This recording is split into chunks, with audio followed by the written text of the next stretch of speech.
nuestras primeras sesiones nos enfocamos principalmente en unos credos que son de la familia occidental. Nos enfocamos primero en qué es un credo, qué es una confesión, qué es un catecismo, y luego nos enfocamos en el nacimiento de la idea de un cuerpo de doctrina confesado por el pueblo cristiano.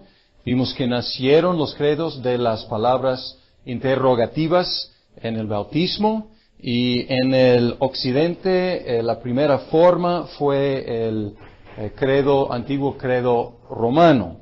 Y ese antiguo credo romano desarrolló en una familia de credos que el más famoso de los cuales es el credo de los apóstoles. No desconocido en el oriente, sin embargo no fue un credo oriental, fue occidental. Y ahora vamos a enfocarnos en algunos credos que eran más orientales.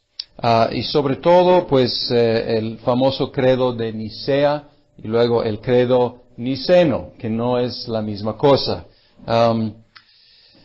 El credo, lo que llamamos el credo niceno, que realmente no es exactamente la mejor descripción, es el único credo verdaderamente ecuménico, porque fue promulgado por un concilio ecuménico y fue reconocido y es reconocido por las iglesias ortodoxas, por la Iglesia Católica Romana y no al mismo nivel, pero por muchos protestantes.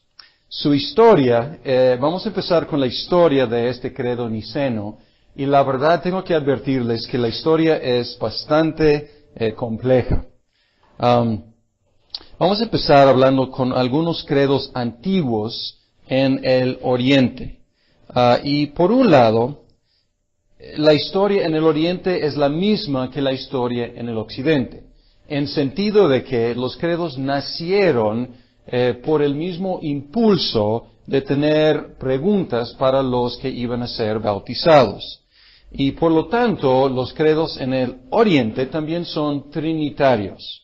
¿Se acuerdan de que en los bautismos en Roma le preguntaron, ¿crees en Dios Padre Todopoderoso? Sí creo, y luego en el agua, y luego ¿crees en el Hijo? Y luego otra vez sumergido, y luego ¿crees en el Espíritu Santo? Y esto viene de Mateo 28, donde Cristo dijo que bautizáramos en el nombre del Padre, Hijo y Espíritu Santo. Entonces, este formato fue impuesto sobre toda la iglesia, entonces no es sorpresa que en el Oriente haya crecido la idea de un credo de la misma forma. El mismo bosquejo trinitario con un injerto más largo cristológico, por eso el segundo artículo es más largo. Entonces, ¿crees en Dios Padre Todopoderoso? Sí. Y luego el injerto cristológico en la segunda sección, más largo, hablando de que nació bajo por el Espíritu Santo, por la Virgen, padeció bajo Poncio Pilato, etc. Tomaron los mismos pasos. Entonces, preguntas para los que iban a ser bautizados, resúmenes de la fe para preparar a los catecúmenos, y en tercer lugar, llegaron a ser declaraciones de fe. Entonces, al principio los credos no eran declaraciones, eran declaraciones, pero eran para interrogar, y luego fueron para preparar a los catecúmenos, y luego fueron declaraciones de fe que todo el pueblo podría decir al unísono. Por el otro lado, hay diferencias marcadas entre los credos occidentales y los credos orientales. Los credos orientales fueron más variados que los occidentales. El Oriente no tiene o no tenía ninguna sede comparable a Roma. Por lo tanto, no había la misma influencia centrada en el Oriente como en el Occidente. En el Occidente tenemos a Roma. Y en Roma, el antiguo credo romano llegó a ser el arquetipo de credo. Y básicamente todos los credos occidentales eran variantes de ese credo padre de todos, podemos decir. En el Oriente no tenemos esa situación.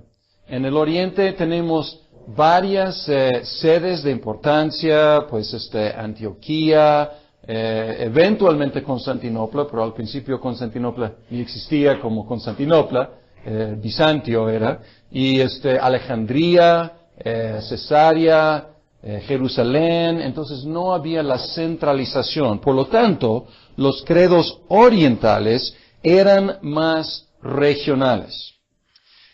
Al mismo tiempo, tienen unas tendencias, aunque son más variados que la familia de los credos relacionados con el antiguo credo romano, tienen algo en común. Tienden a exhibir una perspectiva un poco diferente que la perspectiva occidental. Tienden a exhibir una perspectiva más cósmica que los credos occidentales. En los credos occidentales tienden a fijarse en ¿qué? En los hechos. Dios es creador del cielo y de la tierra. Cristo, ¿qué hizo? Pues fue concebido por el Espíritu, nacido de la Virgen, padeció bajo Poncio Pilato, fue crucificado, muerto, resucitado. O sea, los hechos. ¿Qué pasó? ¿Qué pasó con Cristo? Y luego escuchamos en los credos orientales el lenguaje bastante elevado y cósmico, tratando de ubicar el evento salvífico no solamente en la carrera de Jesucristo, sino en el plan universal de la salvación. Déjame ver si hay un credo de Eusebio de Cesarea, y pueden ver, es un credo que él presentó en el concilio de Nicea para tratar de ser reivindicado y funcionó. Pero pueden escuchar lenguaje como que Dios es el creador de las cosas visibles e invisibles. También pueden escuchar frases como Dios de Dios, luz de luz, vida de vida. Entonces, aquí este tipo de expresión no encuentras en el occidente. No están hablando en esos términos casi poéticos, cósmicos, están hablando de qué pasó, qué hizo. Entonces, los dos tipos de credos son teológicos, pero uno está más centrado en la carrera terrenal de Cristo, otros enfocados no solo en eso, sino también en todo el plan universal. Bien. Ok, tenemos que entender una cosa muy bien para entender el contexto histórico del credo de Nicea. El concilio de Nicea fue el primer concilio que se llama hoy en día ecuménico, y fue en 325. Tenemos que ubicarnos muy bien en la historia. Una cosa que tenemos que entender es quién era Arrio y qué fue el arrianismo. Arrio era un presbítero en Alejandría, en Egipto, y alrededor de 318 él causó un furor en la iglesia, una controversia que envolvió la iglesia en controversia durante la mayor parte de un siglo. Él enseñaba que el Hijo, o el Logos, es una criatura. Primer punto de Arrio. O sea, estamos resumiendo. El Hijo, el Logos, es una criatura. Como criatura, el Hijo tuvo que tener un principio. Porque las criaturas no son eternas en el pasado, tienen que iniciar. Y ellos tenían una frase, Arrio tenía una frase que decía, había un tiempo cuando él no había, hablando del Hijo. Entonces, que él tenía un inicio. El Hijo no pudo tener verdadero conocimiento del Padre, porque una criatura no puede tener verdadero conocimiento de Dios Padre. Y cuarto punto, el Hijo era sujeto a cambiar y a pecar. Aunque, y esto es importante, aunque no pecó en realidad. Y no pecó en realidad por un ejercicio de su propia voluntad. Era sujeto a cambiar, sujeto a pecar, pero no lo hizo. Entonces pueden ver qué tipo de salvación va a ofrecer un sistema arriano. Va a ofrecer un sistema de salvación por medio de ejercer tu propia voluntad, ¿no? Porque así hizo el Hijo. El Hijo no pecó, ¿por qué?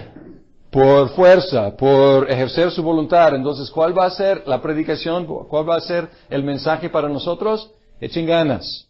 Y encontramos aquí que hay una confluencia entre el arrianismo y el legalismo, o sea, salvación por medio de seguir ley. Este esquema es una forma de adopcionismo, porque el hombre Jesucristo fue adoptado por Dios como su Hijo.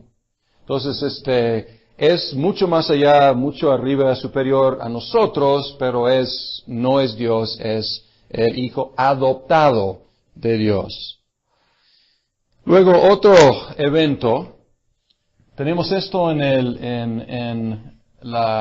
el área eclesiástico, y luego tenemos en el área político, Constantino, que ganó poder del control del occidente en el año 3, si no me equivoco, 312, y luego control de todo el imperio en el año 324. Fue el emperador que dividió el imperio en dos secciones con reglas para la sucesión de los emperadores, occidentales, orientales, y luego se jubiló. Y lo que causó fue una guerra civil entre cuatro pretendientes a los tronos, y eventualmente Constantino unificó otra vez todo el imperio bajo su mando. Entonces, él es un unificador. Entonces, él llega, y él es por lo menos simpatizante, no se bautizó, ¿se acuerdan que no se bautizó hasta un poco antes de su muerte? Pero él se consideraba cristiano, y él quería unificar. Un imperio unificado requiere una iglesia, una religión unificada, y el cristianismo era el mejor candidato. No quiero decir era solamente iba aprovechándose de la iglesia. No, o sea, él tenía simpatías, parece que verdaderas, con el cristianismo, y él se metía, pues demasiado se metía en asuntos de la iglesia, pero quería unificar. Él encontró la iglesia dividida entre arrianos y otros que tenían una perspectiva mucho más elevada de Jesucristo. Pero tenemos que recordar que nunca hubo un anuncio oficial de quién es Jesucristo. O sea, durante las persecuciones la iglesia estaba unida. Ahora, ya que disfrutan paz, empiezan a pelear entre sí. Entonces, ya tenemos otra situación, y ya tienen el lujo, si podemos decir, de definir su fe más precisamente. Es un lujo por un lado, pero un peligro por otro lado, porque a veces los caminos que tomaron estaban muy torcidos. Para unificar la iglesia en el imperio, llamó un concilio general de obispos. Y para estas fechas, los obispos dominaban la iglesia. ¿Se acuerdan? En la Biblia hay presbíteros, o presbíteroi en griego, y también diáconos. Diáconos o diáconoi. ¿Ok? Y en el Nuevo Testamento, obispo es otra palabra, es episcopos, es otra palabra describiendo el mismo oficio que es presbíteros. En 110 tenemos la primera mención del obispo encima de los presbíteros y los diáconos. Entonces aquí Ignacio mencionó los obispos como arriba superior a ellos. Y luego en otro curso vimos por qué, o unas razones por las cuales el sistema episcopal, jerárquico o monárquico ya tomó fuerza, ya dominó la iglesia. Entonces, aquí en los 300 no hay duda. ¿Quién está a cargo de la iglesia? Los obispos. Entonces, por eso era conveniente tener un concilio de obispos general. Asistieron, no sabemos cuántos, pero hay diferentes números, asistieron el número más bajo es 220 obispos. El número más alto recordado o registrado en la época era como 300. Sin embargo, después se fijó el número 318. Y cuando leen la historia de la iglesia de los 318, son los padres de Nicea, los obispos que asistieron allá. La mayoría, y vamos a encontrar esto en los concilios principalmente estaban en el oriente, o los concilios ecuménicos, digamos. Había cientos de sínodos y concilios, pero los ecuménicos, así llamados, estuvieron en el oriente. Y la mayoría de los obispos eran orientales. De hecho, el arrianismo es una corriente de pensamiento oriental. Es de Alejandría. Y había un contingente importante del occidente, pero era la minoría. He leído diferentes ideas de cuántos eran, pero la minoría, pero importante. El obispo Nicolás de Mira estuvo allá, lo conocemos hasta la fecha, Nicolás de Mira, le llamamos Santa Claus. Entonces aquí es el inicio era conocido por su gran generosidad. Entonces Santa Claus estuvo en el concilio de Nicea, Nicolás de Mira. Arrio y sus seguidores estaban presentes, así como una mayoría de anti-arrianos. Él era minoría, por supuesto. Un señor, un diácono, Atanasio estuvo ahí presente, tenía 25 años, y él estaba ahí como el secretario del obispo de Alejandría, que se llamaba Alejandro. Entonces, Alejandro de Alejandría. Y Alejandro de Alejandría era un anti-arriano. Y Atanasio es un hombre que tenemos que conocer muy bien porque él jugó un papel muy importante a través del resto de su vida y aún después por su pensamiento. Bien. El credo salió de este concilio, pero el problema aquí es que no tenemos actas de los procedimientos. Entonces, toda la información que tenemos es posterior. Aunque algo de la información es de algunos que asistieron, por ejemplo, Atanasio. Pero tenemos que recordar que todos son partisanos. O sea, no tenemos la historia, de hecho no existe historia neutral. Pero tenemos los registros de algunos de los partisanos. Podemos tener una idea más o menos de lo que pasó. Eusebio no de Cesarea, pero otro Eusebio de Nicomedia, y él era arriano. Entonces, él lanzó la primera granada podemos decir, y él ofreció una declaración de fe favorable a los arrianos. Y hay diferentes historias de lo que pasó. Algunos dicen que agarraron el papel y la rompieron la hoja en pedazos y así pues se rechazó su presentación. Pero la asamblea rechazó sus ideas contundentemente. Si rompieron el papel o no, yo no sé. Pero pueden ver la postura general de la asamblea no era favorable hacia los arrianos. Luego Eusebio de Cesarea, que no era un arriano, pero tenía una postura como punto medio. Él era moderado, algunos lo consideraban arriano. Él había sido excomulgado provisionalmente. Y él estaba tratando de, pues, restaurarse. Entonces él presentó un credo que fue aceptado y él fue restaurado. Luego el concilio formuló un credo usando como base un credo oriental, probablemente de la región de Palestina o de Siria. No inventaron de la nada, no empezaron a componer, agarraron uno de los credos circulando en el oriente y lo modificaron, lo adoptaron. Vamos a ver el texto, y en sus libros, desgraciadamente no incluí el texto del credo de Nicea, incluí el texto del credo niceno, que se llama niceno, pero son dos cosas. Y acabo de entregarles una hoja que tiene la reconstrucción del credo de Nicea, porque no tenemos las actas, pero esto es lo que hemos podido reconstruir, no nosotros, pero los eruditos que han estudiado el asunto. Pueden ver aquí, vamos a ver el texto y analizarlo un poco. Podemos ver, otra vez es trinitariano.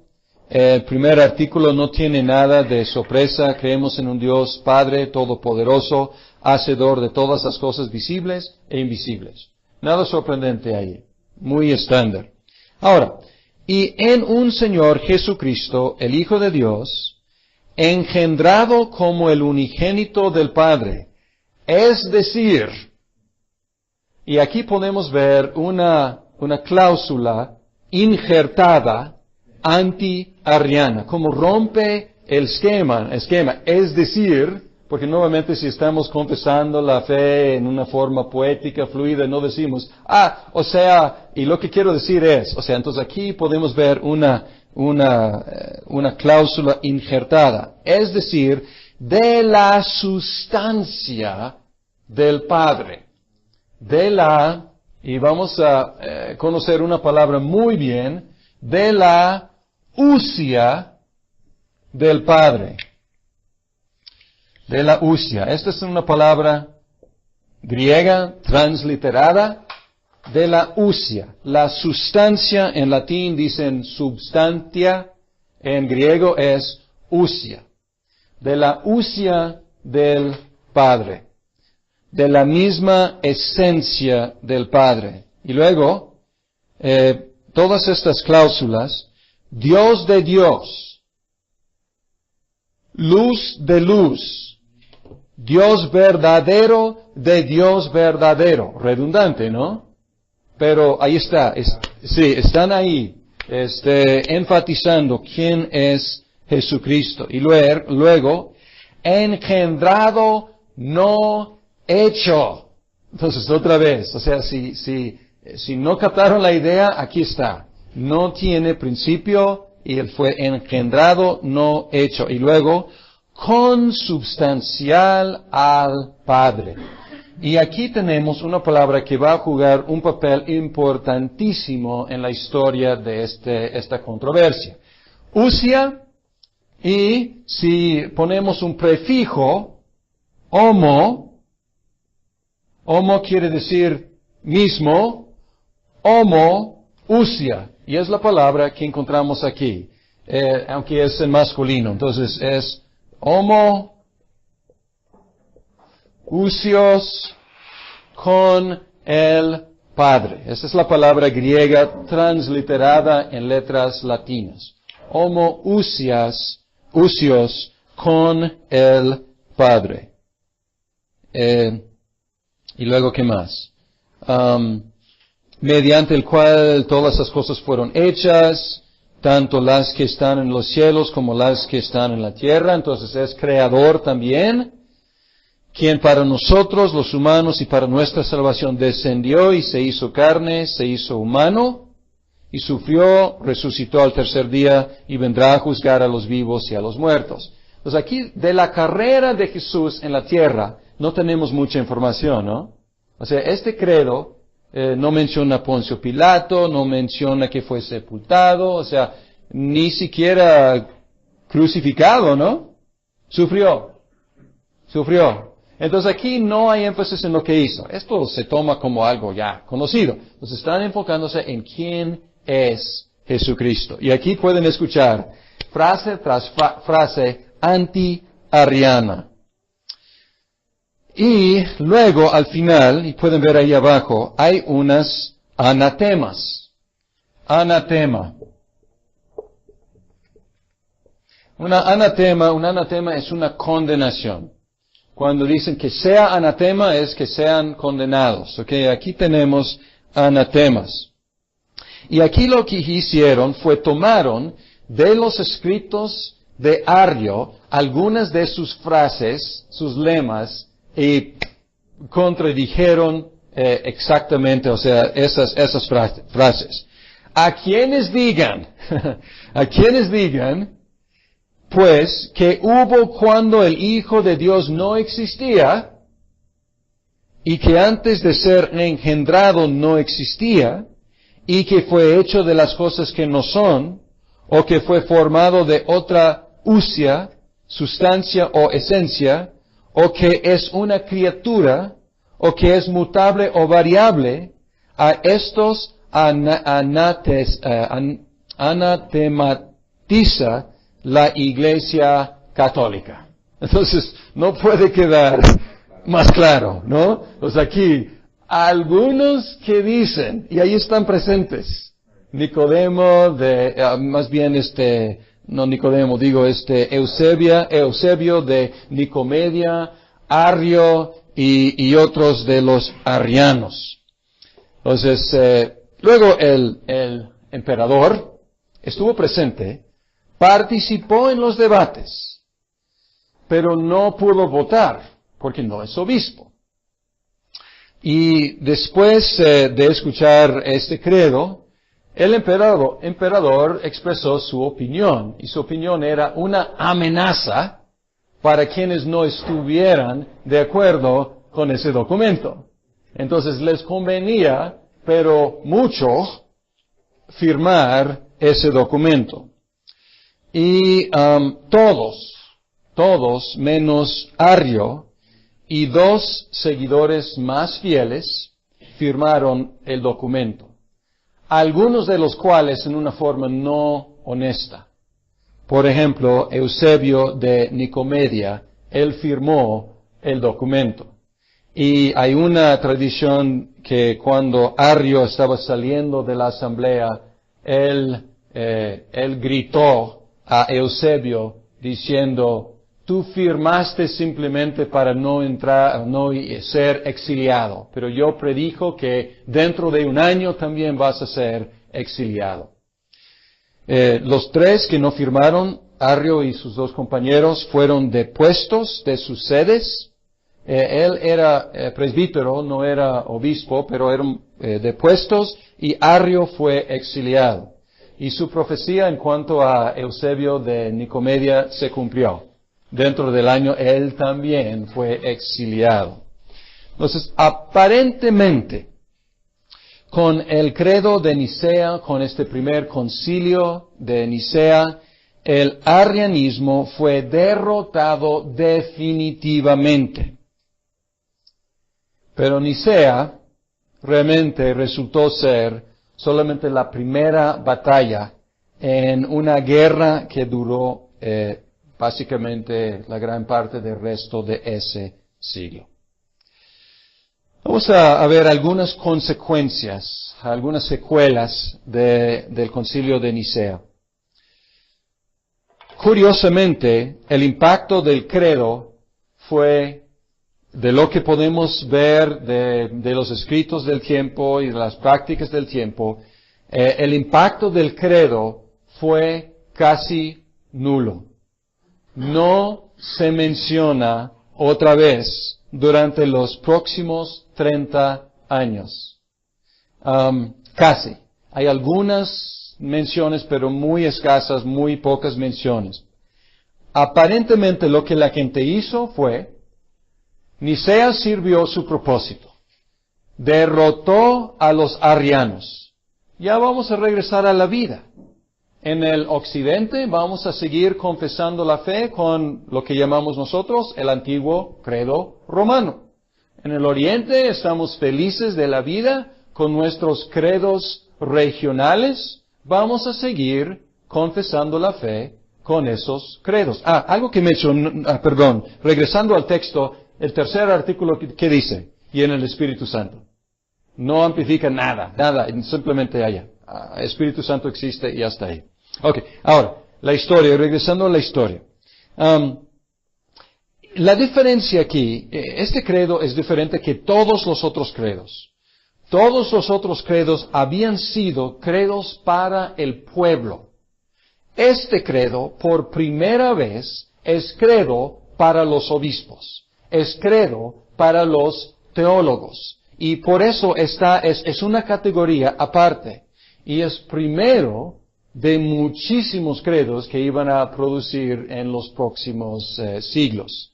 Sin embargo, no agarró fuerza entre el pueblo. Y si lo leemos, realmente es torpe para confesar en público. O sea, para alguien que está siendo bautizado, vamos a decir, ¿crees en el Señor Jesucristo, el Hijo de Dios, engendrado como el unigénito del Padre?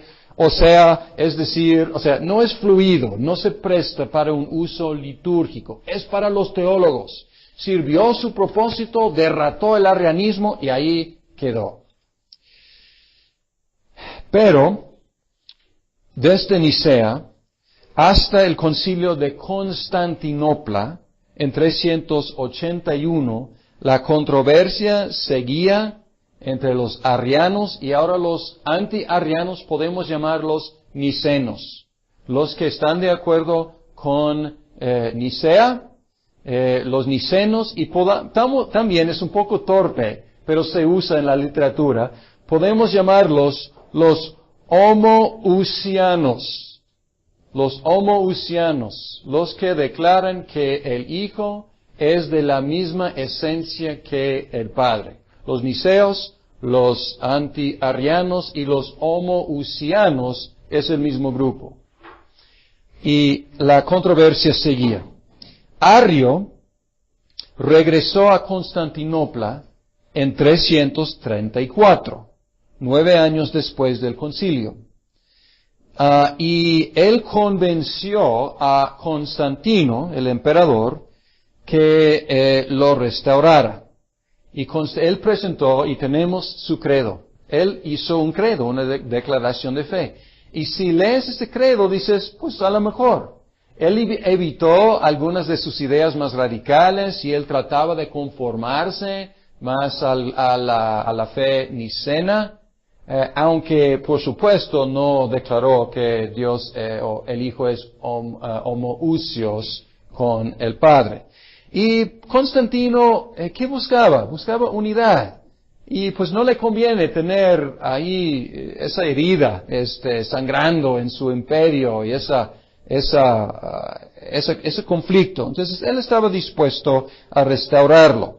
Pero lástima por Arrio, un día antes de su restauración lo encontraron muerto en un baño público.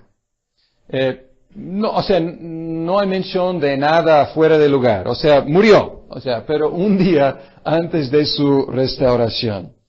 Atanasio fue electo obispo de Alejandría en 328. Nuestro amigo, el diácono Atanasio, jovencito, pues ya es un señor, ya maduro, y él fue electo obispo de Alejandría. Y fue exiliado luego, entonces esto es en 328, y fue exiliado por primera vez, porque Atanasio fue exiliado, restaurado, dependiendo si la ola de favor iba hacia Nicea o iba hacia Arrio. Entonces, fue exiliado por primera vez en 335. Hubo mucha controversia acerca de esta palabra homoousia y casi nadie de ningún partido quería utilizarla. Entonces, aún los nicenos no estaban muy contentos con la palabra homoousia. ¿Por qué? Dos o tres dificultades. Una dificultad es su historia un poco manchada, porque algunos que utilizaban esa palabra eran los gnósticos. A ellos les gustaba usar esa palabra. Entonces, pues tenía una historia manchada por la herejía de los gnósticos. Otro problema es que es un poco vago para nosotros. Si yo les pregunto, ¿qué quiere decir esencia? A lo mejor saldríamos con varias definiciones de lo que es esencia. Si yo les preguntara, ¿qué es sustancia? Pues yo creo que nos costaría trabajo definir qué es y probablemente saldríamos con diferentes ideas. Entonces, es una palabra que en su uso original, o en esa época, tenía como 4 diferentes definiciones. Otra dificultad es que estamos hablando de una situación con 2 idiomas, griego y latín. Y los 2 idiomas eran conocidos en las 2 partes del imperio. Griego era conocido en el occidente y latín quizás menos, pero también en el oriente. Entonces, que tenemos la palabra ousia, hay otra palabra, hipóstasis, y esta palabra en el occidente quiere decir lo mismo. O sea, en el occidente ellos tomaban estas 2 palabras griegas como iguales, como sinónimos. Y también, a veces en el oriente también, o sea, era posible hablar de hipóstasis, hipóstasis,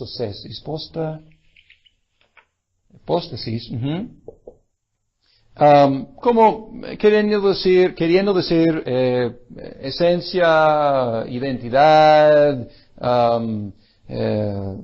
sustancia. Entonces, vamos a encontrar un problema más adelante con esta confusión.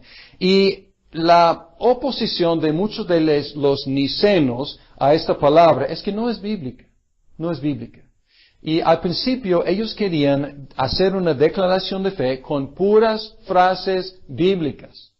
Pero encontraron problema porque encontraron que cualquier frase bíblica que utilizaban, los arrianos podían distorsionarla para apoyar su postura. Entonces tuvieron que salir de frases bíblicas, agarrar una frase no muy aceptable.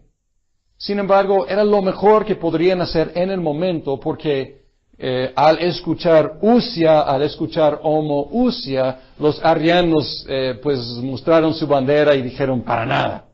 Entonces ahí sirvió para pintar la raya y distinguir entre los nicenos y los arrianos.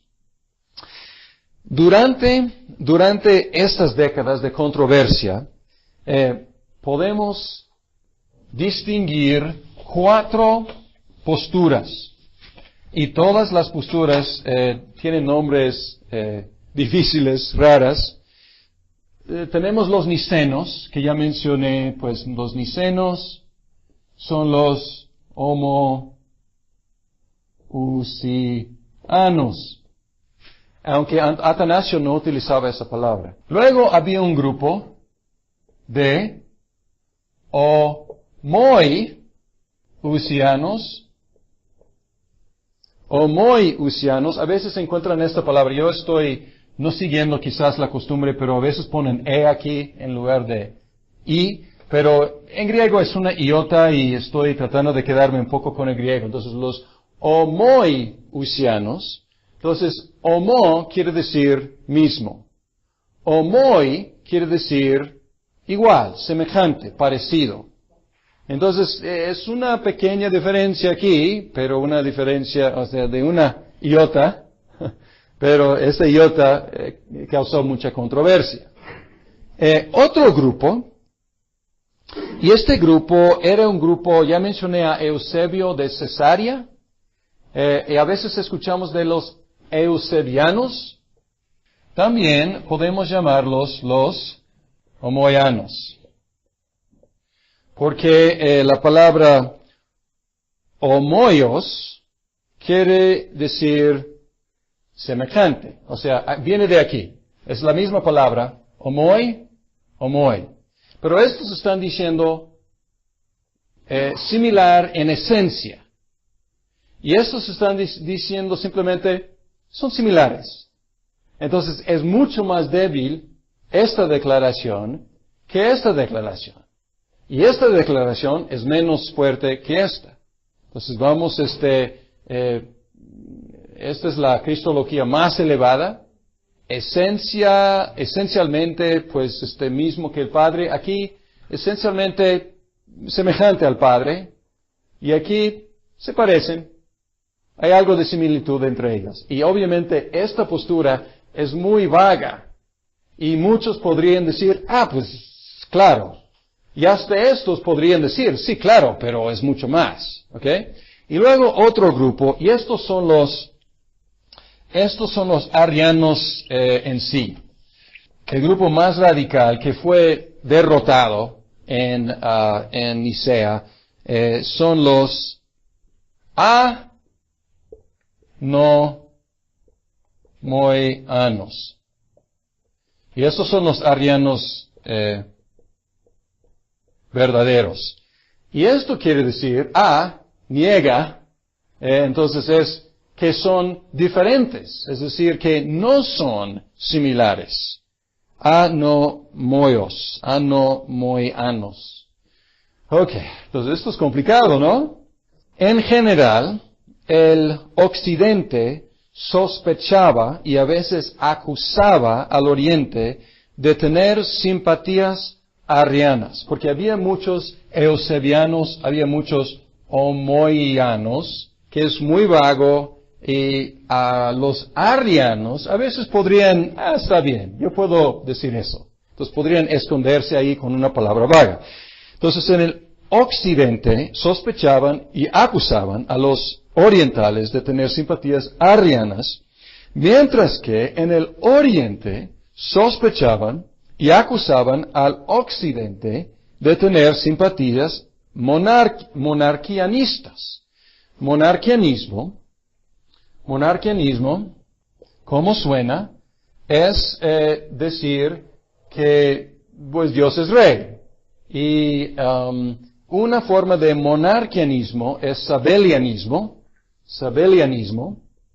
que es una forma de modalismo. Ok, vamos a explicar algo de eso. Modalismo, la idea es que hay una sola usia, una sola sustancia que se presenta de diferentes modos. Se presenta a veces el mismo monarca, a veces este monarca, este rey, se presenta como padre, como máscara de padre casi, papel de padre, a veces como papel de hijo, a veces papel de Espíritu Santo.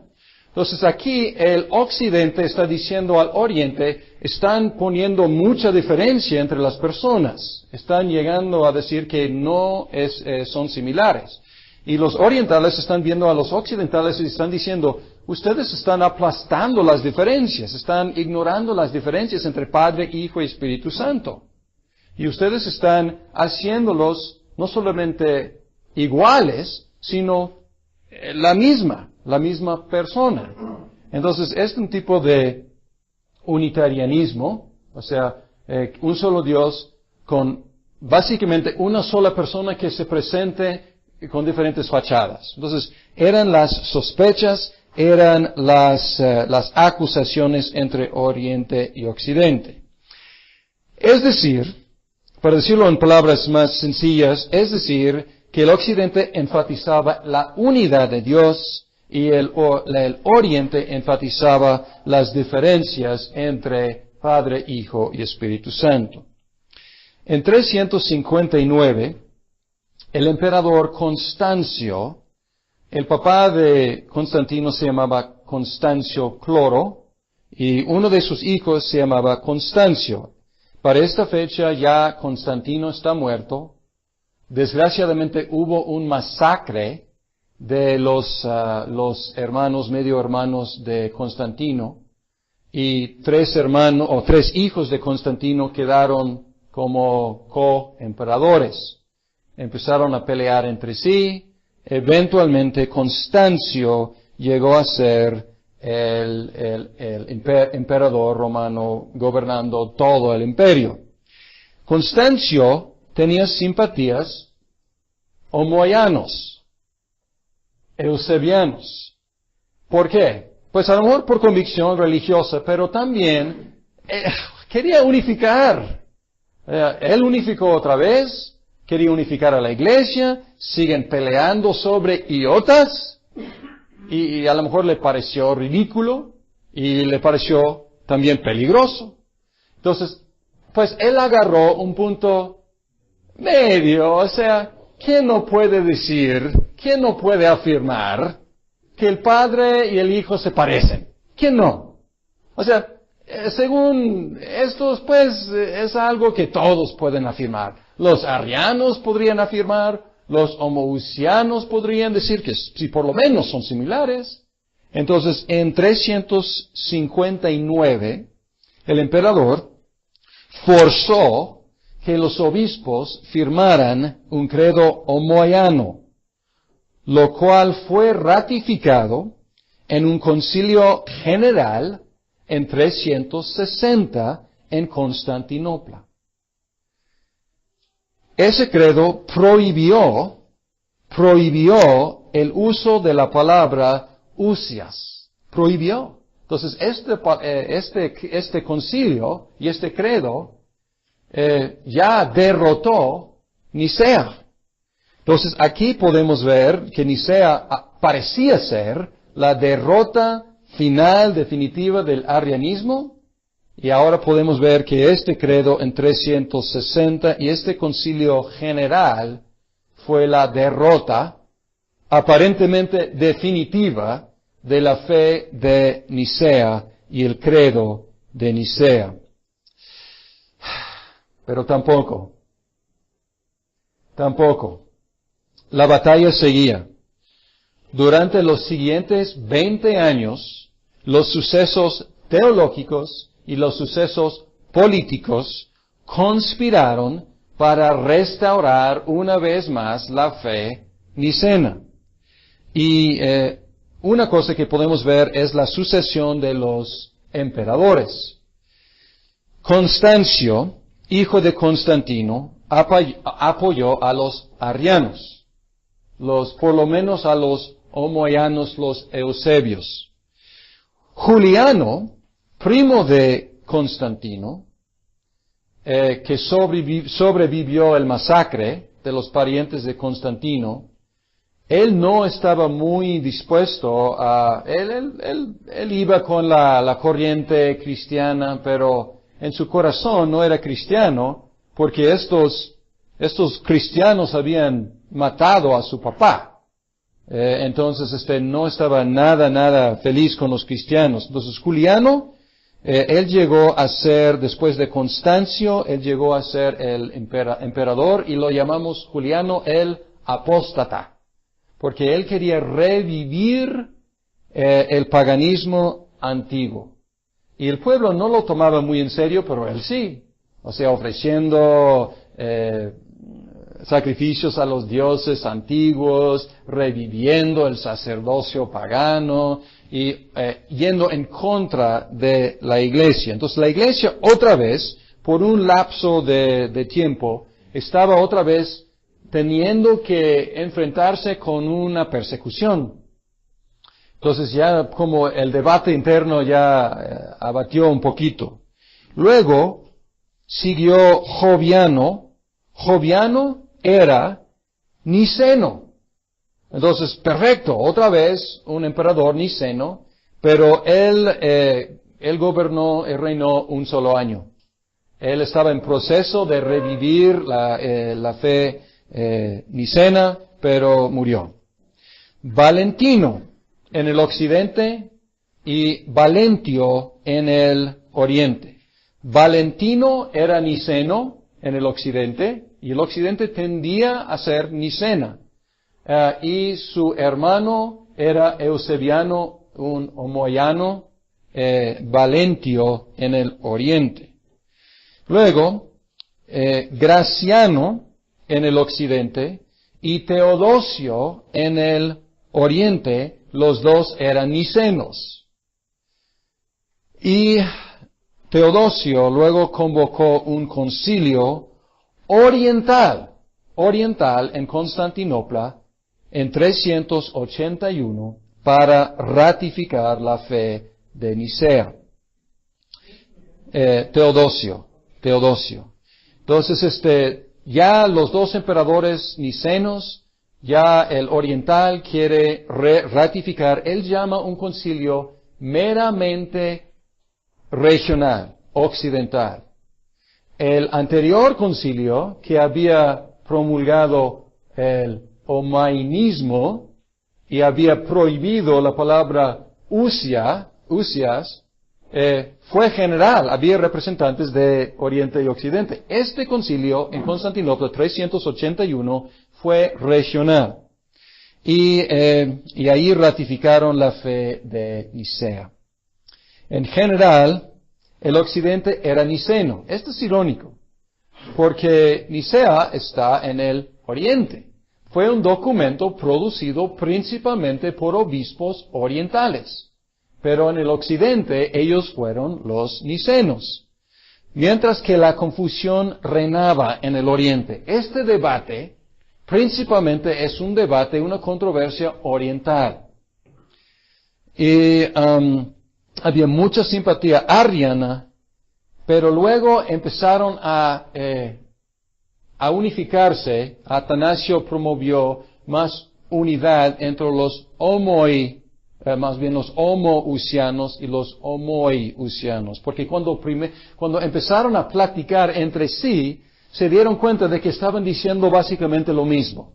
Entonces no había tanta controversia. Entonces un frente más unido aquí y contra los homoianos y por supuesto los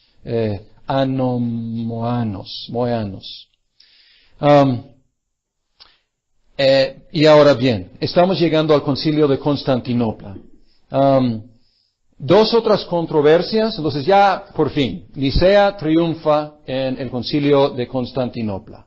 Y vamos a tomar un descanso y luego regresar y hablar de los procedimientos de ese concilio.